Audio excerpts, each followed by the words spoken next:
நான் உங்க சார். இப்ப சுப்ரீம் கோர்ட் என்ன சொல்லியிருக்காங்கன்னா, வாழ்க்கை துணையை அதாவது நீங்க லவ் பண்றீங்க, வேற ஜாதியில இருக்காங்க, ஏஜ் வித்தியாசம் என்ன ஒரு தடங்கல் பண்ணாலும் அவங்க வயசுக்கு அதாவது பெண்ணுக்கு கல்யாண வயசு வந்து 18, ஆணுக்கு வந்து 21.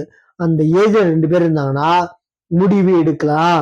திருமண வயது எந்தவர்களின் தேர்வை அவர்களின் குடும்பமோ சமூகமோ தடுக்க முடியாது. சுப்ரீம் கோர்ட் சொல்லியிருக்காங்க. ஜாதி ரீதியாவோ எந்த ரீதியாவும் தடுக்க முடியாது. பொண்ணுக்கு 18 வயசு ஆயிடுச்சு, பையனுக்கு 21 வயசு ஆச்சுன்னா முடிவை அவங்க எடுக்கலாம் அப்படின்னு இருக்காங்க. சுப்ரீம் கோர்ட் முன்னாடி வந்து ரூல்ஸாவே போட்டிருக்காங்க. யாரும் தடுக்கக்கூடாது. அவங்க பெத்தவங்களா இருந்தாலும் பர்மிஷன் கொடுங்க, நடத்துவீங்க. தடுக்கிற உரிமை பெத்தவங்களுக்கே இல்லை. அதுக்கப்புறம் தான் அடுத்த 2வது கேட்டகரி தான் சமூகம், ஊரு. நல்லா புரிஞ்சுக்கோங்க.